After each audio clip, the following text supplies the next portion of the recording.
সারা দেশে হঠাৎ করে বিভিন্ন ক্ষেত্রে আমরা অস্থিরতা দেখছি। এই পার্বত্য চট্টগ্রামে আমরা দেখতে পাচ্ছি অস্থিরতার খবর আসছে, আমরা আশঙ্কিত হচ্ছে। এবং রাজনীতিবিদরা বিশেষ করে বিএনপির পক্ষ থেকে যদি বলা হচ্ছে যে এই গণ অভ্যুত্থানের যে একটা ফলাফল কিংবা একে ব্যর্থ করার যে একটা ষড়যন্ত্র হচ্ছে, আপনি কি মনে করেন এই অস্থিরতা নিয়ে?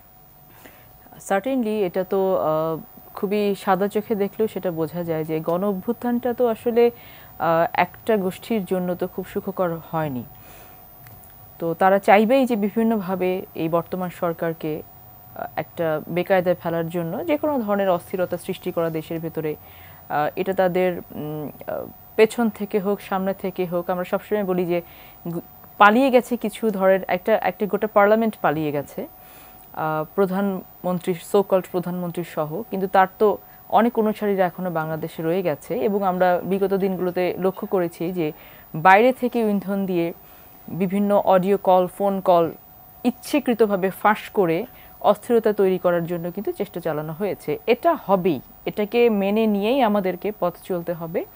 তো সেখানে দায়িত্ব যেটা আছে দেশের, যে বর্তমান সরকার আছে, এই সরকারটা আসলে খুবই এমন একটা পরিস্থিতির সরকার, যে অস্বাভাবিক পরিস্থিতির সরকার যেটা হয়েছিল।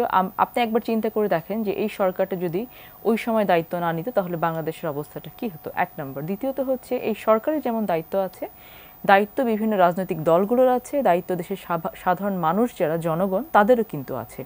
কারণ এই গণ অভ্যুত্থানটা কিন্তু দেশের প্রয়োজনে, আমাদের প্রয়োজনে আমরা নিয়ে এসেছি সবাই মিলে।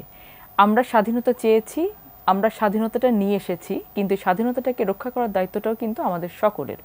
সো এই যে এক্সটার্নাল যে ফোর্সগুলো আসছে, নেগেটিভ ফোর্স যেগুলো আসছে, এগুলোকে ট্যাকল করা খুব ইজি যদি আমরা সবাই একমত থাকি, একসাথে থাকি, যদি এটাকে নিয়ে আমরা ডিভাইড ক্রিয়েট করার চেষ্টা না করি, এক নম্বর। দ্বিতীয়ত হচ্ছে যেটা, যে এই ফোর্সগুলো আরও বাড়তে পারে ভবিষ্যতে, এটা ধরে নিয়ে কিন্তু আমাদেরকে পথ চলতে হবে। এবং আমি বিলিভ করি যেটা, যে বর্তমান সরকার সেটা তাদের মাথাতে আছে, এবং এইগুলোকে সুষ্ঠু মতো ট্যাকল দেওয়ার জন্য, এগুলোকে কাউন্টার করার জন্য আমার মনে হয় যে ডেফিনেটলি তাদের কোনো না কোনো পলিসি আছে। কালার এক্সপার্ট, জর্জ স্যাপ এবং মাইল্ড অন হ্যান্ডস টেকনোলজি সমৃদ্ধ অরিক্স ক্রিস্টাল ওয়াশ আপনার লন্ড্রি এক্সপার্ট। এটা সরকারের পক্ষ থেকে। তাহলে আমরা রাজনৈতিক দলগুলো এর সাথে কিভাবে কি করতে পারি এই পরিস্থিতিতে? আমরা যেটা মনে করি, দলের যে বক্তব্যটা এসছে সেটা আমারও ব্যক্তিগত মতামত, যে হ্যাঁ, বাংলাদেশের এই পরিস্থিতিকে অস্থিরতা তৈরি করার জন্য, এবং ওই যে একটা কথা কিছুদিন আগে ভাসতো যে হ্যাঁ বলতে হবে এখন না আগেই ভালো ছিলাম, ওই বিষয়টাকে টেনে নিয়ে আসার জন্য কিন্তু এটা ইন্টেনশনালি করার চেষ্টা করা হতেই পারে। এখানে অবাক হওয়ার মতো কোনো কিছু নেই। সেখানে আমরা রাজনৈতিক দলগুলো যেটা করতে পারি, যে আমাদের এই সরকারকে সর্বাত্মকভাবে সহযোগিতা করতে হবে যে কোনো ধরনের পরিস্থিতি ওভারকাম করার জন্য।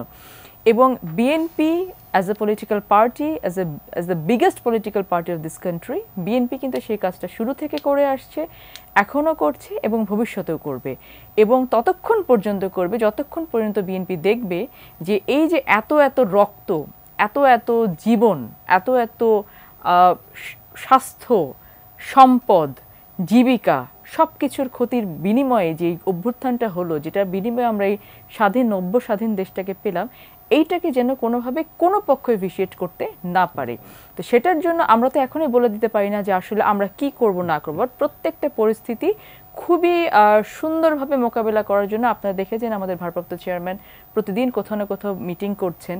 এবং কিছুক্ষণ আগে রাশেদ একটা কথা বলছিল যে মানুষের ভেতরে প্রচণ্ড ক্ষোভ, এই ক্ষোভ কিন্তু আপনি অস্বীকার করতে পারেন না। কিন্তু যেই পরিমাণ এই ক্ষোভের বহিঃপ্রকাশ হওয়ার কথা ছিল, আওয়ামী লীগ যেটা আশঙ্কা করেছিল, আপনি চিন্তা করে দেখবেন সেই পরিমাণ কিন্তু ঘটেনি।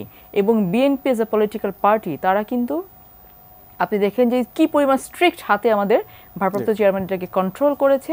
দলীয় পর্যায়ে একেবারে তৃণমূল পর্যায়ে গিয়ে কেউ যদি একেবারে নির্যাতিত নিপীড়িত ঘরে থাকতে পারেনি বছরের পর বছর, সেই মানুষটাকে অ্যালাউ করছে না যে তুমি এখন নিজে আইনটা হাতে তুলে নাও। তাদেরকে বলা হচ্ছে যে হ্যাঁ, ব্যক্তিগতভাবে যদি তুমি ক্ষতিগ্রস্ত হও, তুমি আইনের দ্বারস্থ হও। সো এখানে সরকারের যে দায়িত্বটা আছে, যে আমি যে আইনের দ্বারস্থ হব, সরকারকে সেই জায়গাটাকে সমুন্নত করতে হবে যে হ্যাঁ, আমি সেখান থেকে জাস্টিসটা নিয়ে ফিরতে পারবো।